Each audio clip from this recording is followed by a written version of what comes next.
morning. On today's show, we have two analysts joining us. Ladies first, we have Essay Oikala. Morning, Essay. Good to have you on the show. Good morning, Hayo. Good morning, Hi. Valentine. Hi, S.A. Oaks.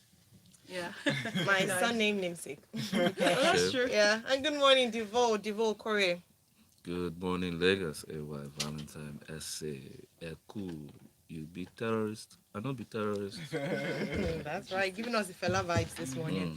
All right. If you'd like to join the conversation, we're live on our YouTube channel. So you can go onto youtube.com/smooth981FM Lagos. Use the chat option to send in your message. Yes, please. And send messages through WhatsApp as well. 0809-444-0981. Let's start with you, S.A. From the Punch newspaper, the dollar video is back in the conversation. Court fines Ganduje 800,000 naira. That's 400,000 a piece. 400 each to each of the accused, right? Or those who he took to court. And the publisher is demanding 400 million instead, saying that Ganduje, first of all, wasted their time and attempted to tarnish their reputation. Let's recall that Dr. Abdullahi Ganduje, the Kano State governor, took those two to court based on his allegations of defamation of character. What are your thoughts, please? So we all know that this case and Ganduje, the now popular name Gandola, amongst Nigerians. And during the course of the issue, right, the IGP at some point he will had to bring in the publisher, right? He had issues with security, his safety at some point were, questionable and the like. So I think the case in courts kind of like stalled the whole issue. Other issues came on and Nigerians kind of like forgot about what happened. Even at some point, the president at the time had instructed security operatives to investigate the case, and EFCC had come out to say, oh, they couldn't do anything because no one has come out to, follow them in lead of the case or help investigate, right? They received the letter, anonymous letter, and they want the person to come in to have the conversation. It is very painful that experts that come in to verify the video has been real, and Ganduje knowing fully, because at this point we're not sure as to why he has requested to discontinue the case. But obviously, You're not sure? No. He could say that, he could give any reasons, right? But discontinuing the case makes the publisher right to say it authenticates the video. That's right. And I'm not a lawyer, I was not the judge, but to me, since 2017, the video came out in 2018, and 400,000 naira is too small a lesson for this kind of. We have other issues. We have other pressing issues that the court could be dealing with during this time, and we're just going back and forth with an issue. At the end of the day, decided to discontinue. So I think 400 million is even small. Is it about the amount even? About the fact that Ganduje is about to walk free for something that's clearly confirmed based on his body language as true? Exactly. And like I rightly said, EFCC can prosecute the case. We need Nigerians to come up to apply, right, to petition the issues, but they've said they cannot do anything. The government is saying that they need Nigerians to cooperate, they need someone to work with them. Unfortunately, this is where we are, and the time of the court has been wasted. He's going to go free, unfortunately, so hopefully, we're not at the end of the case. Anything can come up tomorrow, and, issues will go on. Thank you so much for that. Please send your messages to WhatsApp 0809-444-0981. From that, interestingly, we'll go talk about donkeys. Now, there's a bill on donkeys that seemed to have caused a controversy on the floor of the House yesterday, Devo. It still borders on the issues of animal husbandry. The member of the House who brought it forward has it said that, first of all, that he feels that donkeys are going to be extinct in Nigeria, and this is why he's championing this bill. But what are your thoughts regarding the entire argument that ensued on the floor of the House yesterday? Well, I wish they brought me to the campaign to save the donkeys. And just like I just mentioned, not only was the court time wasted, Nigeria's time was likewise wasted yesterday, when in the midst of all our issues, from insecurity to lack of food and hunger and revenue, our able-bodied, well-fed, well-oiled senators were debating and arguing with uproar over the extinction of donkeys. Wow. Well, basically, this bill was sponsored by the Senate leader Yahya Abdullahi, that's from APC Kebbi North. he raised a bill for the motion to regulate the slaughter of donkeys and establish the breeding and ranching of donkeys through the export certification value chain to mitigate the extinction. Literally, he was saying that we need to be careful how we carry on with this trade because our donkeys are disappearing. But there was a point of order raised by the Senate Minority Leader, that's Senator Abaribe from PDP Abia South, saying that such motion or such deliberation was going against the constitutional provision as it was not on the exclusive list, and that such matters should have been dealt with within the concurrent list, and that at 4 state and local government assemblies. Well, he was ruled out by the Senate leader, the Senate President, Ahmed Lawan, and followed by some other people who supported it. Now, the truth is this, right? You would think that this is such a funny story, or that maybe they took a break from the major issues and decided to deliberate on other things. But the real import of this story, because this is a major jaw-breaking story, because Nigeria is going through issues. We're faced with a pandemic that we haven't dealt with finished already. We're faced with a pandemic in our health system, in our social services, in our educational system. I mean, our children are being kidnapped daily in various schools around the nation. We're faced with very poor transport, very poor, what do you call it, social services. And this is what our leaders who get fat salaries are up and on about. Now, what is important here is that we must be very careful and concerned about how we vote people into the legislatures. Okay, these are the people who make the laws for the executive to follow. Now, not as if this is not important, but in the scale of things. And what I'm asking Nigerians who hear of this issue to do is to participate. You see, most times we're all about the presidential election, who's going to be the president. We forget that the president is not on his own. Now, you need to be mindful, because what happened last time was people were so concerned about the presidential election that they forgot and just thumped anything for the senatorial, and all these people entered. And look at what we get. You can't change them because they've been elected and voted in. But you have an opportunity come 2023, and the work starts now. Meaning, so that you don't get these kind of discussions. We don't wake up to reading the newspapers. Then, in the midst of tragedy, our senators were debating things off the mark. But Divo, before you talk about vessel, can I just say that I will first ask you if all these things that you mentioned, it's security, power, Yes. education, health, they were all taken care of, at least managed to a certain level of sanity, right? Yes. A same level. Would you say this is unimportant? A issue of extinction is actually important, right? It's just that because we're discussing in Nigeria, it just feels like we're wasting our time. We're 200 million. Nigerians are going extinct. Nigerians are dying in numbers for plethora of reasons. Yes.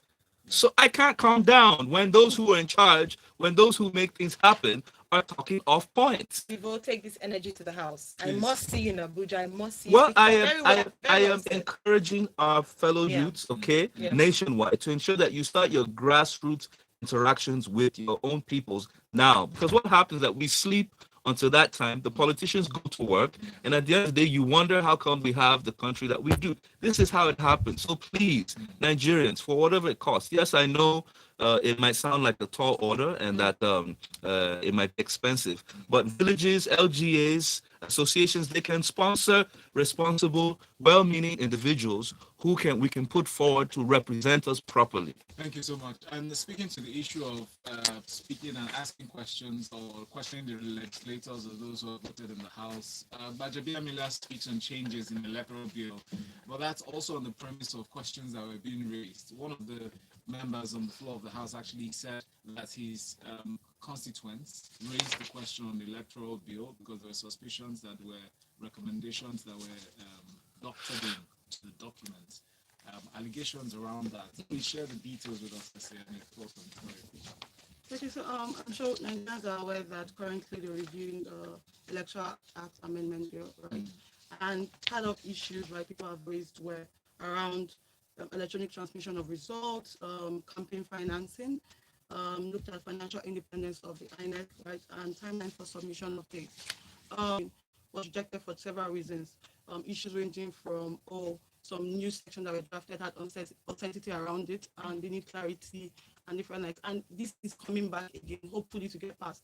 But I think the major concern for me here is how credible information are often leaked to the media. I think it's really questioning and it undermines our security in the country. And most times, even if Femi, while reacting to the news, has stated that he wants to get the report first. Yes. 90% of Nigerians want to believe this information is true based on antecedents, issues that have happened or leaked to the media, and at the end of the day, it is true. And if it is this case, I don't think having that caucus meeting is right. It speaks to kind of activity that goes on in Abuja. But first thing first for me is, how do this information get out? The processes and the procedures are now too slack that any kind of information can get into the media even before. Thank you for raising that, because even when the Speaker of the House of Representatives is saying that he cannot react on a matter that he hasn't seen, on a report he hasn't seen, then how did he get in the hands of the media? Yeah, this is a good leak. Hang on, and also in the fact that, I mean, it could be good, it could be good, but he had other information that could also exactly. Right, so well, that's a valid question that you raised. Another thing here is, based on the way allegations of clandestine meetings that are had, which seems to be the normal modus operandi of politicians, right? Will it be possible for this to be true? Well, like I said, Valentine, from past information that have been leaked to the media, there's a possibility that this information is true.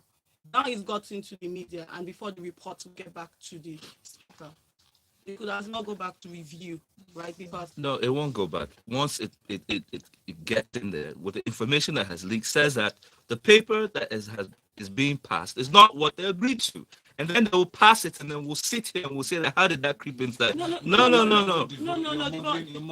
So if you send it to the House, no, to the presidency for assent. It needs to get. If you send it to the House, it's not a guarantee that it's being passed.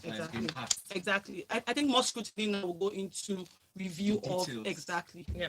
Well, what he said is that by the 4th, they hope to pass this bill by the 14th of July. So time is against us. Yeah. And I do agree that, and to be fair, I'm speaking to information from going out, because if we didn't have a leak in quote like this, we wouldn't be talking about this today and getting a response from the Speaker of the House. And so I just wanted to mention that, because sometimes in investigations, you go and get information that perhaps the public would not have been privy to. In our interest. Yes, in our interest. So it's not of national security. If we didn't know this, what was discussed at committee level, what was supposed to have been sent to, for debate or for passing, would have been totally different. What was discussed at the hotel that was mentioned in the story? Yeah. What I'm saying is that yes, it is good, like you said, right? Yeah. It's good, but we also need to be careful around how information it's becoming a thing. Yeah. There's also a danger surrounding rush, right? If we're rushing to pass it on the 14th, why the rush? I mean, can we look beyond the details? Well, this bill has gone in 3 times and came back, so we're not even sure if it'll pass now. We'll be here now. By Dan Okudwa says, going back to the Ganduje story, that Ganduje can still be prosecuted because crime is not statute bar, even after office. It's all about having the political will to fight crime irrespective of who is involved. So it might just be waiting for him, like they say, in front. Fatima from VI says, Kelly Senator feels Nigerians can walk and chew gum at the same time. Donkeys A. As a northerner in Nigeria, in Lagos, I'm ashamed, but now I agree we need to give the North. Okay, all right. Thank you, Fatima, for your comment. All right, let's get to the next story. The Punch newspaper has this report. Yes, you get to the next story. All right, federal ministries install solar systems, urge others to follow suit. This is in the Guardian newspaper, as we mentioned. And when I saw this story, right, and I asked you off air, yes, but I'm sure you would give us I'll just mention that amid poor power supply in the country, 2 federal ministries, works and housing and environmental and lands, have installed 1.52 megawatt solar systems that would provide uninterrupted power to take their office blocks. Let me just highlight that the Minister of Works and Housing was the immediate past Minister of Power, Babatunde Fashola, and he's saying that more people should embrace this. And I have a few questions. One, well, is this the way forward? I know that for street lights, a number of state governments have adopted solar power. People have said it's more cost effective than petrol. But then I want to ask you, what is the cost of installing solar power? How many Nigerians can afford this? Very pertinent questions. However, this is the issues of energy efficiency and environmental protection. Yeah. Now, first of all, let's start by saying that in Africa, okay, we are guilty of wasting the free blessings of sunshine on our continent, all right? And some say that maybe this is why we're where we are, because we just take things for granted. However, the Venerable Minister of Works and Housing, Babatunde Raji Fashola, okay, as we know him, from the lessons and partnership with the Ministry of Power, has commissioned and installed the solar PV and microgrid power system in Abuja recently in his own ministry, okay? And what they installed was a 1.5 megawatt solar system. Now, that's very high. That's high in terms of megawatts, Yes. and that's a lot of equipment, actually. Now, the objective here was to reduce the diesel consumption, okay? Which obviously, as we know, around the nation, when you don't have grid power, you have to rely on alternative power, and most of us use generators and burn so much on that. Now, the diesel reduction he was looking at was from an annual spend of, or an annual quantity of about 800,000 liters per annum to about less than 200,000 liters. That's about 3/4 reduction. I mean, that's major. So that shows you Yeah. what solar power can do. However, like you said, he was saying that he was then encouraging other ministries, departments, and agencies to follow the same path, and that one, not only does it save cost, save expenditure, it also generates employment. Like in this project, they use about 382 artisans and about 176 skilled workers. Now, the roadmap towards the commercialization or the domestication of solar power, because solar power came in initially as a means of saving the planet. Yeah. But the problem here, or the challenge, is the acquisition cost. Now, for a home, like you mentioned, like for a 2-bedroom with maybe a fridge, AC, blah, blah, blah, you're looking at 350,000. That's averagely, because that contains the cost of the inverter, the cost of the about 2 batteries, and solar panels. Now, that system can't even carry an AC. It can carry all your non-heavy load equipment. So Not even carry the fridge. no, it might carry a small fridge, yes, but it won't carry a microwave, won't carry an AC, and those are the main things. So you can use your other appliances, and then your lights, etc., your TVs and co. And if you want to carry the AC, you have to build in more capacity. So the problem is, it's not that solar is not good. The math works out that in the long run, you are going to save money. Yes. However, to cough up just 350,000, how many Nigerians can do that? And that's where the solar challenge lies. Secondly, with our vast lands in this country that you travel miles and miles and don't see anybody, you would expect a country like Nigeria to start investing in what they refer to as solar farms, whereby instead of wasting land, instead of planting, while you plant food, you lay panels. Yeah. So what I want to see as I'm traveling throughout the north is panels on top of panels on top of panels, and there are many multilateral institutions. Well, Orlando, let's go on the break, Valentine. Thank you for that very good break. Ouch. Let's go on the break. Ouch. When we come back, continue with the stories this morning.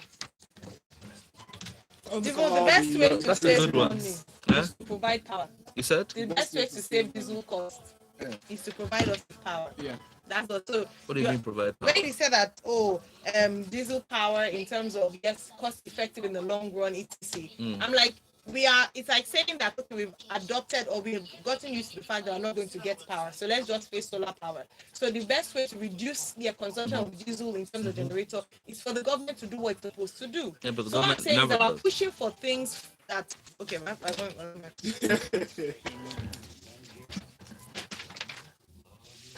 that's right. Love music, love life. It's Smooth 98.1, and for Freshly Pressed 91 for today, we are back. Yes, please. I'd like you to repeat the thing you just said about power because it's very instructive. I said to Devol that we're just talking about the solar panels, and Devol made a very good point that in the long run, if you look at it, they're making a case for renewable energy. So it's better for the environment to use solar panels and diesel as well as cost effective. And I said, let me tell you the most cost effective way to provide power for Nigerians. That's what we're asking for them to fix the power sector. So Yeah. what we're doing now is that, and that's why I wanted to point out when I initially said that he was a immediate past Minister of Power. Mhm. That is, you're not fixing the issues. They're not asking us to find a way around alternative. the alternative. Fix the issues. So that's good for now, but fix the problem. If only. You know what you just said is it's commonsensical, because in a sane climb, anybody who can't fix a problem, Operative word in a sane climb. I say operative word in a sane if you climb. can't fix a Try to problem be that you're sane. appointed to. Remember, you asked where What will do the you do? cattle pass? No, What do you do? Resign. Yeah, but Valentine, remember they told us that they will repair, they'll give us like in 6 months, and this resignation is not part of our culture. It's It's not in our DNA. What's Resignation your is not our, This is 2021. Resignation- Remember Vision this is 2020. Nigeria, and resignation is not part of our culture. I don't want us to talk about this. Is like just throw it away. Ivo, Yinka says, is it Tiger battery you're using for 315,000? It's a lot more than that. Yeah. Go to the next story now. The Punch reports on this critical story, sad to say the least. Bandits hold 348 students. UNESCO sounds warning as ACF lampoons. So speak. We hardly see action. We only hear statements from the federal government. I'm sorry, that's where we are now. All statements, all talks, no work. And I won't really say the military, they're not working really, but it's obvious, not evident. So it's all work, no talk. I think this conversation came up with recent kidnapping. So you meant to say all talk, no work. All talk, no work. Yeah, thank you. All talk, no work. So on Monday, right, we had 121, so different angles to it. One, kidnapping is now a profitable commercial business, especially in the north central part of Nigeria. Well, not in Nigeria, but now more predominantly north central one. Secondly, it could be a lot of the incidents have occurred majorly in Kaduna within the last 3 months. Bandits are reacting to the statement of the governor to say that he's not paying. And if you remember, over the weekend, he secretly removed 2 of his children from the public school, stating that they received threats, not even notifying the authorities of the school or even parents to get their words out of school. Even the government is losing control. We've talked about ungoverned spaces. And lastly, there's also a possibility that this incident, specifically attacks on schools, is linked to Boko Haram now reorientating these bandits to push their agenda. So it's actually now it's not that blurry anymore. The lines between Boko Haram and the bandits seem to be one and the same. Exactly. And we've had incidents where these repented Boko Haram per se have gone back to pick up arms because there's no means of livelihood. Even those that are just normal commercial kidnappers and are now being reorientated, right, to target schools, not even governors or high-profile individuals, but schools specifically. And what UNESCO is saying that you're giving parents and students the option to decide they want to go to school or if they want to save themselves. Which will I pick?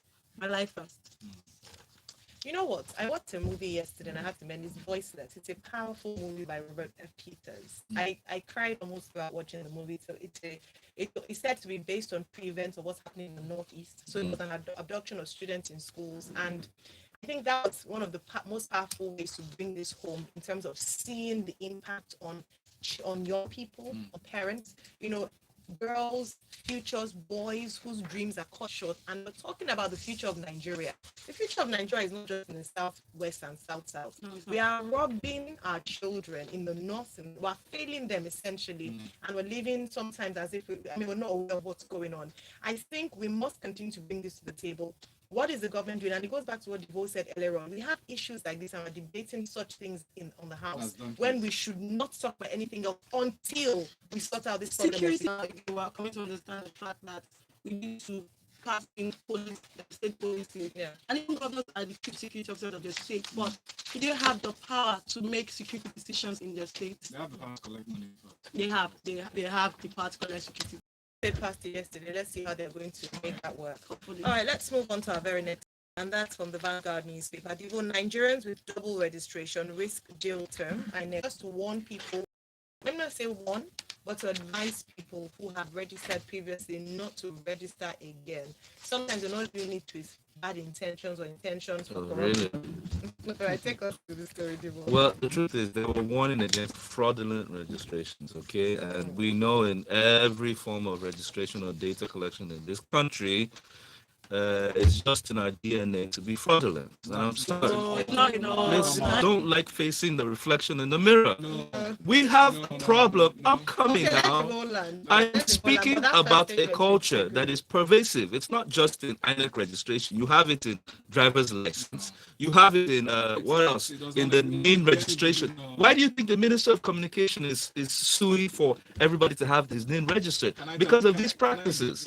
Let me even pick on that. I didn't say everybody. I said it's a You said general every, culture. You said all. It's a general. Okay. All right. What I would say is this: should I say Nigerians who are fraudulent? Does that help? Yeah, that helps. That's fair. Okay. You want? Divo, are you fraudulent? You don't want me to give a number to that? Divo, So that's answer to say me. you're Are you fraudulent. fraudulent? Are Am you a I fraudulent? Nigerian? I'm not a fraudulent Nigerian. However, So don't say all. did I say You all? have fraud Yes. tendencies. I said all. Yes. My apologies, people. Okay, I go didn't mean ahead, all, please. but you know what I mean. No, I don't. Now the point is, when he said this, he was speaking at a workshop because of the launch of the new continuous voter registration portal. All right. Now it's very important that people understand the use of this portal was to increase the number of applications, because generally most people felt that they were defranchised because of the inefficiencies that came with the physical registration at the centers, which were not enough. Now, by law, they still have to pass through some level of physical registration, which is the biometric aspect where they capture your biometrics. However, they have introduced efficiency in the data collection, which is upfront.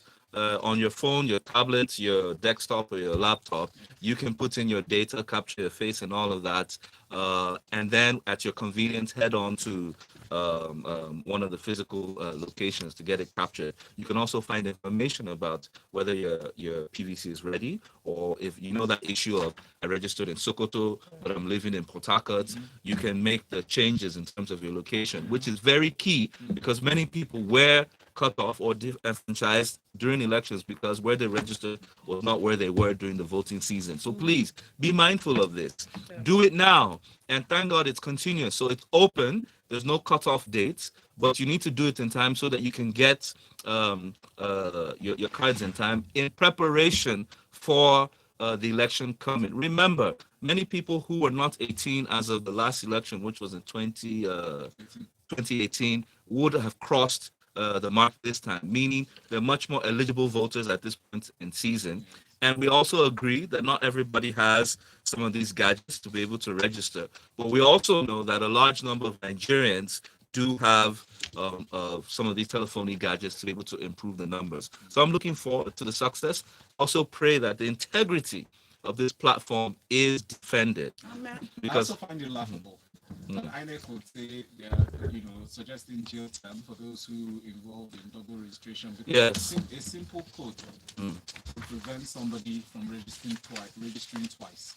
If he enters a metric or data that prevents him from being registered again, Yeah. just flag that data and identify it by a unique individual Right. and prevent that person from registering again. All right, so Mary has a question, and we'll have to wrap up on that note. Saying, good morning, everyone. What happens when you have registered for the voters card with a change of name?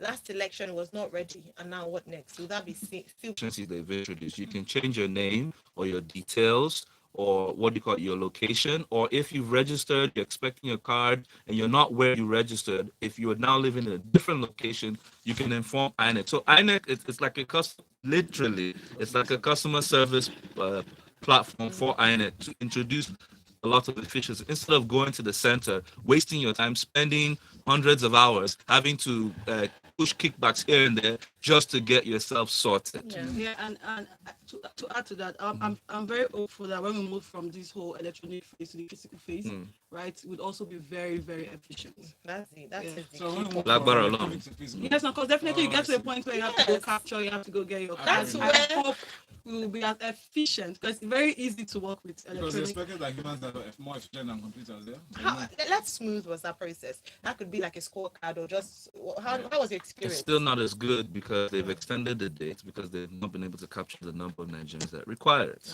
And All right. Well, it's Thank smooth, you involve the telcos, private sector involvement. Absolutely. Thank you. Let's learn from that process. That's all I'm saying. We can learn from it. We don't have to do things again and be making the same mistakes. Thank you to our analysts for today. Thank you, SA. Thank you very much, SA, Oikala, and also Divo Kore. A big thanks to our listeners and those who contributed to the conversation today. Please join us at 8:10 as we open the phone lines to discuss these stories in detail during Lagos Talk 21. Or they could share the